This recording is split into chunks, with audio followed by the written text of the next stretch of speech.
guys. Welcome to the Flipside. I am Melanie. Hey, I'm Eric. Good to be with you, Melanie. So excited. What a great message. Marley Grace was so great today. She's my goddaughter, so I feel like a little special pride. She's so great. Good coaching, Mom. Thank you. If you didn't check it out, start of the service, Marley Grace makes an appearance, and I have determined that I'm going to have to right-size her ego after today's over. Good luck. Yeah, I don't know. Good luck. Good luck. Hey, we are here at the Flipside to answer some questions about your message. Boom, let's do it. Let's about answer women. some questions. Allowed to ask. All right, here we go. Love it. You are allowed to ask. I will do my best to answer because, honestly, when we finish this, I'm out.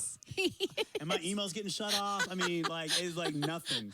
There's no social. There's no email. I'm gone. Basically, so Melanie, any questions that come in after right now, they're all you, my friend. You don't want that. He's going to ghost us, is what he's saying. Okay, question number one. These are great questions. You guys, thank you for writing in and asking these tough questions. Number one, what do you say to men and women who say pornography and nudity in film is actually empowering from women? So I would say two things. Number one, if someone is a Christian, like if they're a follower of Jesus, we can't overemphasize that if we are followers of Jesus, we submit to what Jesus taught. And Jesus taught this over and over again, that this is not right? So if they're a Christian, I would just say, hey, help me. How do you see this in the scriptures? And if they have an answer, you could talk about it. And then if they don't, you say, well, can we look at some passages together? And you could go to the Sermon on the Mount. Blessed are the pure in heart. It's all over. This is an easy one if the person's a Christian, because the call again. Our desire as followers of Jesus is to submit our lives to Jesus. That's what we do. Wherever he goes, we follow. I do have a friend of mine gave me a great podcast to some. If you are not a if you're not a Christian, it's called Consider Before Consuming. I've only been listening for a few weeks. Consider Before Consuming. They say they are. I'll see if I can get it right. A non-partisan, non-religious organization dedicated to educating people about the realities of pornography. So they come at it through science and stories and something else, but there's no Jesus in it. Okay. But they do an amazing job of highlighting how much pornography and sexual exploitation hurts actually men and women. Okay. So I would say go to Consider Before Consuming. Their website is Fight the New Drug. Find a new drug. In fact, they do school assemblies. And I have a note for when I get back from sabbatical. I'm not going to do anything while I'm on sabbatical, but I do have pre-sabbatical notes that maybe we could bring them in to do some school assemblies. Because it's heartbreaking. Yeah. Heartbreaking. Yeah. What people are doing. So anyway, there you go. Well, and this question is specific to pornography and nudity, but while you were talking, it made me think, like, I came back to faith much later in life. And so I can reflect on my 20s, not specifically with this topic, but living as a Christian, not living as a Christian, living as a Christian, not living as a Christian, and making specific choices, right, to live a different life and to not succumb to what the world has normalized or made us feel like that's okay, because it's all around us, it's surrounding us. So I relate to that. I relate to that. I'm sometimes grateful that that I came back in my faith later in life, that I had some of those examples. I don't know. Well, it's one of the ways that God redeems our past is that, we can appreciate, like, oh, that's why he said that. Yeah. Now, what you want from Marley Grace is different. Is to learn it now and not have to do that, but he does redeem. Yeah, and it's easy to look back and go, I wish I would have, and you can't live there. So if you're out there and you're watching and you're like me and not a lifer in the church, right? Like there's beauty in that. And everybody has sexual regret. Everybody has sexual brokenness. It's a part of everyone's story. So nobody escapes that. That's great. Yeah. Okay, let's go on to question number 2. If the Bible is for women, why does Grace say women can't be pastors or elders? That's a great question, and it really ties into number 1, and it ties into the whole story. So what is our desire? Our desire is to follow Jesus and what he reveals. And so if you read, I think if you were to just do a simple reading of the New Testament, you would walk away and say, oh, the Bible says that there are certain roles that men are called to fulfill as elders, especially as elders.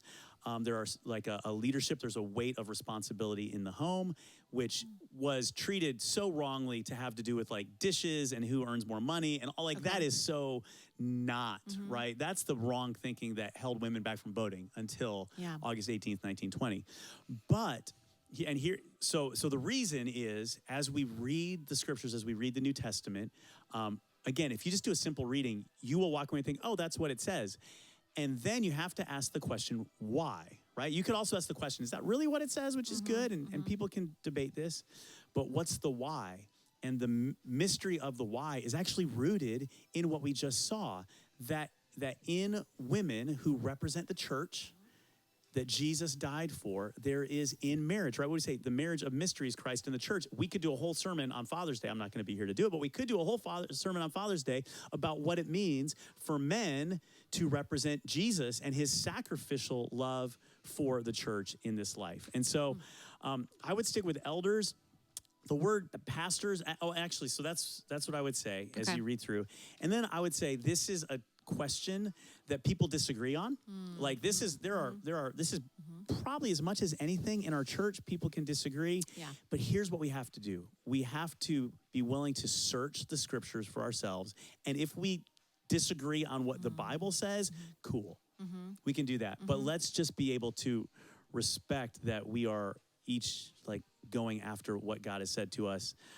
And what he's revealed in the scriptures. And I will tell you that I spend more time studying this question, praying about it, reading, than just about any other. Yeah. And here's why. I guarantee you there were church leaders in 1915 who could have explained to you why the Bible doesn't want women to vote. Okay. Right, you got to figure. Fair, yeah. You got to figure. Just like there were pastors in 1865 that could tell you why it was okay to enslave black people, right? Right. And what had happened? The culture had infiltrated. Sorry, I'm talking so much. Doing great. The culture had infiltrated the church, and the culture had overridden what the Bible said. And so our job as people who follow the scriptures is to constantly be pushing on culture to see what does the Bible say? Because for a while, there were pastors who thought the Bible said slavery was okay. For a while, there were pastors who thought the Bible said women shouldn't vote. Right.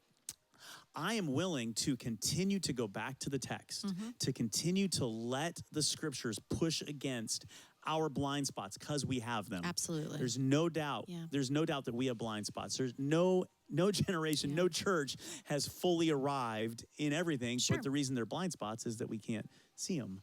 So, well, we talk about this. I mean, to be candid, we talk about it all the time. This is a really intense and important question for women, especially in leadership positions. And I would venture to say too, like what you're talking about is like the new term, right, of deconstructing your faith. Is that similar or is that different? I've been wondering about this question too. I think deconstruction usually refers to like a more like your faith more globally. Like, do I trust Jesus?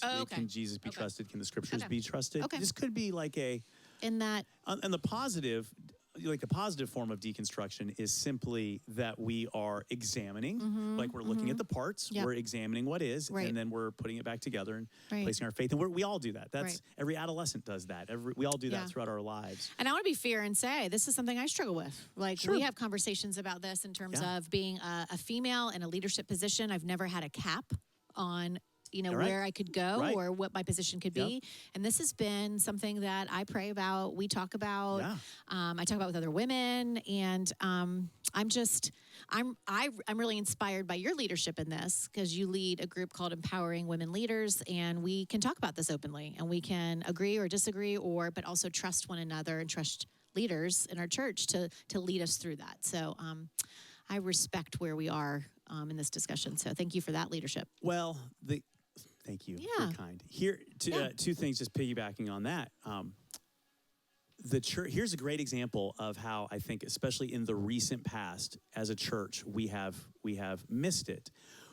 Women who have strong leadership gifts, right? Type 3 on the Enneagram, ID on the DISC, ENTJs on the Myers-Briggs. I'm describing Melanie. Women who have these strong leadership gifts have for years, hopefully not as much in our church now, but for years been told implicitly or explicitly, you need to calm down. You need to step back. That's wrong. Yeah. There is nothing in the Bible that says Melanie should not bring every ounce of leadership horsepower God has created her. And we have culture. That's an example. The church culture pushed down, I would say pushed down women in a way we shouldn't. So that's where we have to let it push against like, what does the Bible say? Does the Bible actually say anything about who makes dinner? like culturally, you go back 60 years and it was like assumed. Mm-hmm. No, Yeah. this is nothing about who makes dinner, right? You know why I make dinner in my house? Because I like it more than my wife. It's not. So Sure. So especially for women who are wired as leaders, the church has held you back unnecessarily. So we have to, and that's what I mean. We got to be constantly pushing. But just hear me. I am constantly going. We have to go back to the text. Sure. And let the text push us and push against our culture. Yeah. We can't ever say, well, it's obvious, or they did, or they didn't. So yeah. the next one I think is going to hit on this too. I can go on and on about this one too. But number 3, the next question is a great place to go. What is the difference within Grace's staff organization between a director or executive director and a pastor or elder? And then what determines if a woman can hold one position and not the other? Great. I'm going to take the last question first. So the thing that is most clear in the Bible is the role of elder specifically, because it mirrors the elder in the family of God as the husband is to the wife, as Christ is the church. And that's a part of God's picture. That's a part of his glory on display. And so we could say, right, well, you know, I don't want to be the church. I want to be the husband. Like a woman could say that. And if you're feeling that, like, I don't want to be the bride. I want to be the groom.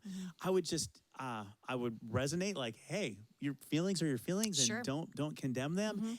And, lament that or talk to God about that. But there is this beautiful thing in Melanie as a picture of the church. And I think we have I'm just repeating this. Okay. So the question is elder. So biblically, now on a staff level, right? On a staff level, director, executive director. So is really just levels. Like are you the only executive director? I think I'm the only executive director. And the reason you're the executive director is because in Next Gen there are several directors. Because you're the boss of all the other directors. Right. Yeah. So it's really men, women, executive director, even elder is reserved, even pastor, like, hey, let's talk about it. Let's keep diving. We don't have any female pastors right now. We actually have only 3 pastors on staff right now. We're a little pastor light. But we're pressing and thinking and wrestling. Sure. So the difference, but from a staff perspective, on a staff level, in our directional team, which meets every Tuesday, which is Melanie, me, who else is on the directional team? Matt Breitenberg, Michelle Key, Susan Hill, Ryan, you, me, 6. Yeah. 6 of us, 3 men, 3 women. 3 men, 3 women. And I'm sort of setting you up for what you're, but we work as a team. We do. No, we really do, right? Yeah. I mean, it is a flat structure in that room. And I, coming in, didn't think it would be.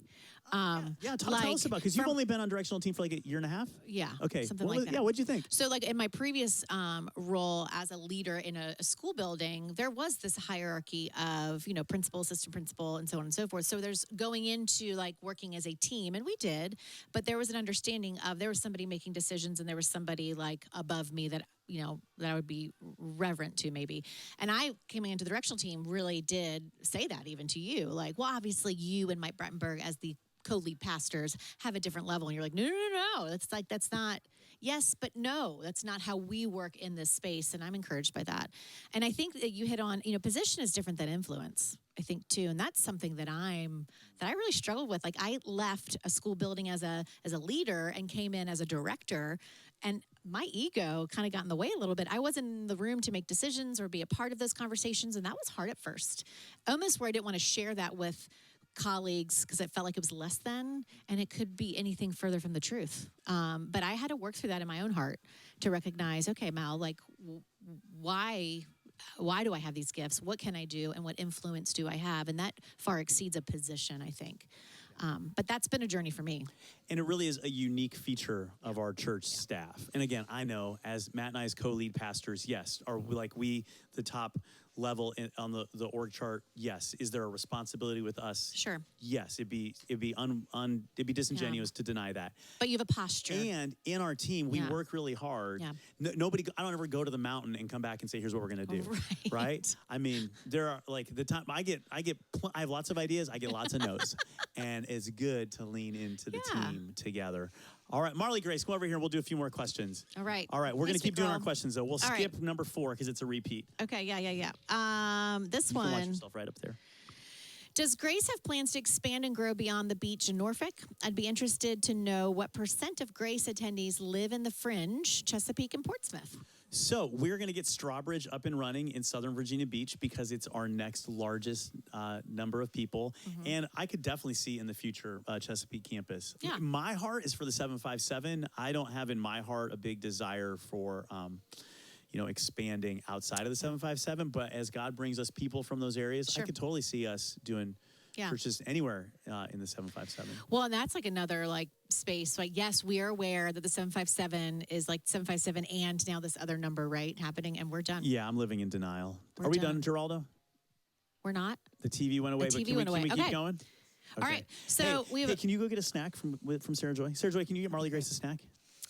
There is this question. This is a heavy one to land on, but let's go ahead That's and do why it. I sent her to get a snack. All right, yeah. Please address the elephant in the room.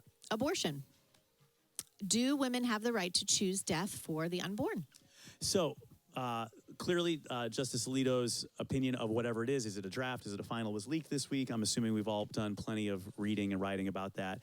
So one of the things I've really learned about in the last couple of years, as I've been thinking about really just about empowering women more generally, and it's been new to me, is that and again, I'm not a constitutional scholar. Sure. Doesn't catch it. Put that out there. Put that out there. From my understanding, I'll just say it like this. Historically, I have thought about abortion as primarily a moral issue. Okay. And what I'm realizing most recently is that when we think about Roe v. Wade, it's not first a moral issue in that context. It's a constitutional issue. The question is not, is abortion moral or not? The question with Roe v. Wade. Yeah. The question is, what does our Constitution say, Right. and how do we interpret the 14th Amendment? Yeah. How do we interpret the 14th Amendment, and what rights does our Constitution guarantee Right. women? And this hits a number of levels. And so the first thing I would say is that the question on the table is one for constitutional scholars. And as a textualist, that's why I want to go back to the scriptures. Yeah. Just like full disclosure, I'm a textualist. I like the text. I want to say, what does the text mean? That's really the question at hand anytime there's a court case involved. Yeah. Secondly, life is precious. And life is precious in the sight of God. And so we want to promote life, and that's crisis pregnancy centers. And I am inclined to promote life, and whether that's adoption, Yeah. whether that's to work with women in crisis pregnancy centers. So do women have the right to choose death for the unborn? It's a constitutional decision that will be was decided by the Supreme Court, will be decided again. And then when they rule, if they overturn Roe, and this is another thing I didn't realize, all that does is send it back to the states, and then the state legislatures will determine what those are. So this is an example of a question where there are two spheres. We are the church living in the kingdom of God, and we live in a country that is not the kingdom of God, right? Babylon would be the phrase in the New Testament. And so our country is going to have the laws that it has. And here's what I want us to be. I want us to be a church that is genuinely for women. Yeah. And just like we said last week with the question about the church and gay people, it's not an issue. These are people to be loved. Yeah. We can't see abortion as an issue. We can vote pro-life, great. But are we creating a place that is loving towards women who are facing a crisis pregnancy or women who have experienced the pain of abortion? And people say to me, why don't you preach about abortion? Here's the number one thing in my heart. I know in that room today watching online, 25% probably, statistics would say 25% of the women in that room have had an abortion. And you know what I want? I want grace and mercy and restoration. And when I treat it like an issue, when we treat it like anyone treats it like an issue, we miss the person on the other side. So would I personally, this isn't going to surprise anybody, that personally I would love to see abortion be less frequent in our country. If Roe is overturned, is it going to eliminate abortion? Of course not, because they're going to be, half the states in the union, and people will just travel. And the most recent statistics I saw said that if Roe's overturned, it will decrease abortion by maybe 13%, which is great. Those are lives that have been spared. Yeah. And let's not fool. Like I used to think, like, oh, if Roe's over, like, there's no more abortion. No, there's still women facing crisis pregnancies. I like how you highlight the fact of this whole separation of politics and the church. I mean, that's really important. To like so be important. Yes, because that's where we've gotten into this phase of it's black and white, and it's not. And I just really appreciate you starting there of saying this, what kind of issue this is, and how. Yeah. So Look, it's not the question, but I think that's great example of how to lead out as a church leader in terms of distinguishing the difference and being very clear about what those are. And I think that people will be surprised listening and maybe not expect that. So. That's a really important distinction. And so some people will be happy, and some people will be upset. some people will be upset. Yes. But we are never going to talk about a constitutional case in our church because I'm not a constitutional scholar. We're the church of the people of God. So how can we create an environment where we are for women? Volunteer at the Crisis Pregnancy Center, support the crisis. We as a church, we support the Crisis Pregnancy Center. Our heart is with them. And yes, do we want there to be fewer abortions in our country? Of course we do. And there are people that we want to love. So now I just started to repeat myself. It's so good, though. No, it's great. Well, and it goes into the whole like political mess that we find ourselves in, right? Yes. If you are fighting a culture war, you have somehow left Jesus in the dust. Because Jesus in a war with any people, he's really clear in Ephesians 6, our battle is not against flesh and blood. There is no person that we are battling against. Don't be in a culture war. Yeah. That's not work. Let's show what we're for. How about that? Yeah, let's be about what we're for. Too long the church has been known for what it's against. We want to be known for what we're for. We can't say it enough because that is the true posture. That's the heart. That is, I love your leading out on relationships and loving people because as soon as we allow, I heard this week and you might disagree with it, but it really hit me. I can't wait. The moment that you let theology get in the way of loving people, then you have it backwards. Yeah, then there's something wrong with your theology. Yeah, right. I thought that was so wise, and I just love that. Yeah, and we would both agree because our daughters are sitting right over there. We should when we're done, we can turn the camera around on those two. My daughter Sarah Joy is 13, is sitting with her daughter Marley Grace. She's her small group leader. Yeah, Sarah Joy's her small group leader, her friend, mentor, all those things. Yeah. Loving people doesn't mean you don't tell them the truth. Right. It doesn't mean you give them whatever they want. But yeah, if take abortion. If we're talking about abortion in a way that makes a woman who had an abortion feel like she is not loved, she's less than, she's unredeemable, we have missed something. Yes. So yes, I agree with it.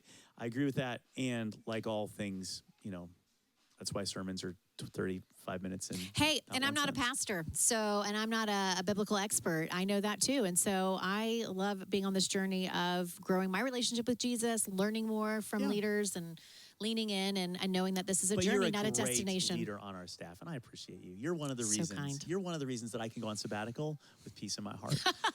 Because I know, and you take any 13-week period in the life of our church, something's going to happen. Yeah, it is. Lots going to happen. And I'm not going to worry about it. No, hopefully we're going to hire a local outreach director. And a lead students director. And a videographer. Yes, all of the things. And an IT person. Yeah, you're going to come back and you're just going to be like, whoa. Who are all these people? Hey, thanks for answering these questions.